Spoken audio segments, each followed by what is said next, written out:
you've returned. Or perhaps this is your first time venturing into one of my chronicles.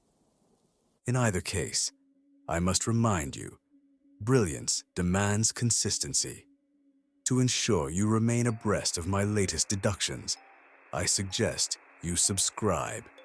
And should you find my methods enlightening, a like would be most appreciated. Now then, the game is afoot. Let us proceed. It was unlike any case I've encountered before, but in this world at least, a dream, vivid, peculiar, and unnervingly personal. I awoke in a city bathed in garish lights that hummed with their own energy. The air was thick, not with fog or soot, but with an acrid tang that stung the senses. Above me, massive machines, flying contraptions with glass eyes, darted between towers that scraped the heavens. Below, the streets were a maze of shimmering paths, their surfaces glowing faintly underfoot. The people, they were dressed in garments that clung to their forms, pulsating with light as if they were phantoms themselves. Their faces were obscured, some by masks of mirrored glass, others by strange devices that blinked with colors I could scarcely name. The center of it all lay a man, a body sprawled across the street, his outstretched hand clutching an object that seemed to pulse with a life of its own.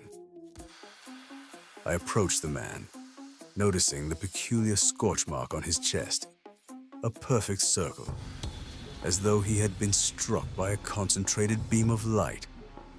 His mask was shattered, revealing nothing but a shadowed visage beneath. In his hand, he held a device, flat and glowing faintly with strange symbols.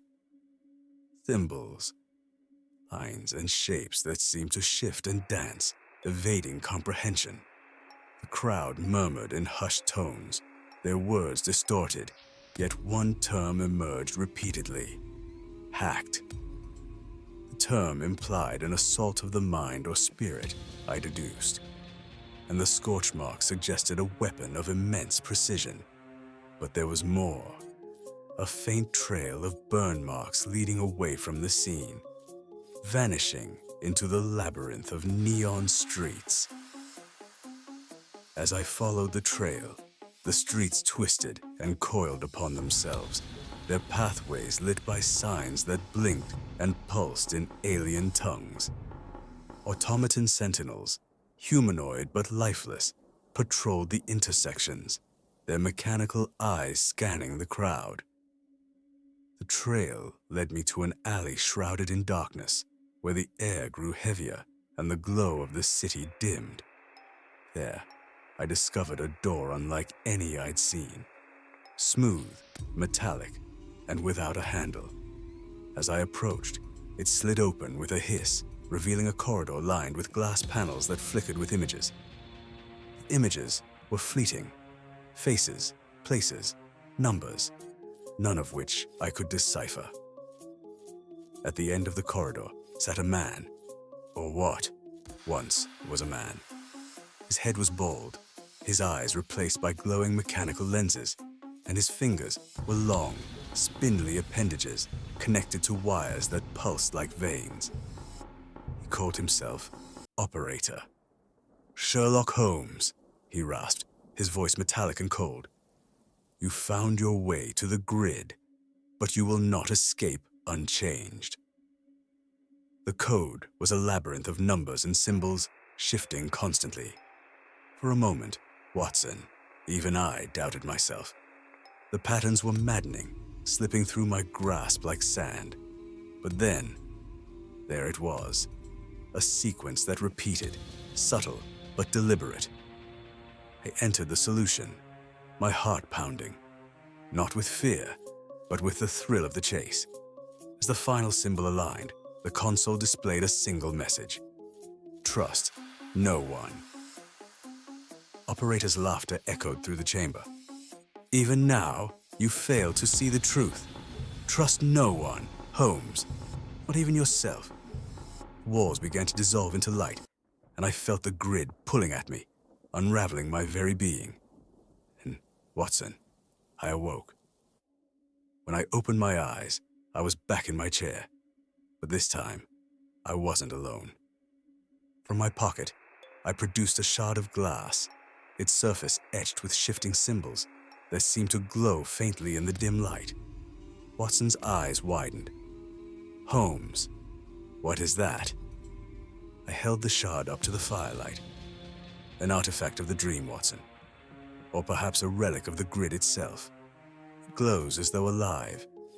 Yet when I hand it to you, I passed the shard to Watson. His brow furrowed. It's just glass. There's no glow, no symbols.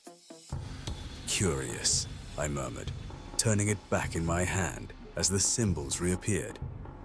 Perhaps the grid has left its mark on me alone, or perhaps the game is not yet over.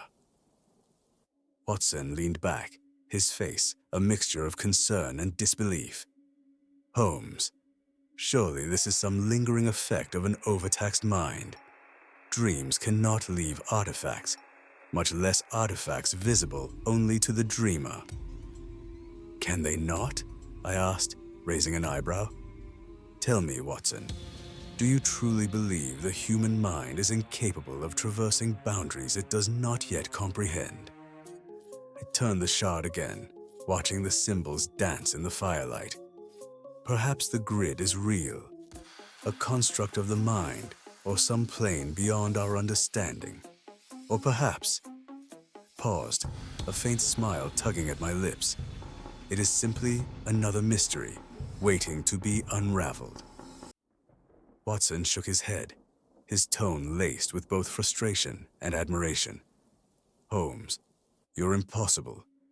Even when faced with the surreal, you refuse to let go of your insatiable need for answers. I placed the shard on the mantelpiece, where it glimmered faintly in the firelight. The need for answers, Watson, is the only constant in an ever-changing world. Whether the grid is real or merely a figment of my imagination, it has left its mark. I glanced at him, my eyes narrowing with purpose. And as you well know, I never leave a mark unexplored. The shards glowed dimmed as the fire burned lower, casting long shadows across the room. Somewhere beyond the walls of 221B Baker Street, the world carried on as it always had, blissfully unaware of the mysteries lurking just beyond comprehension.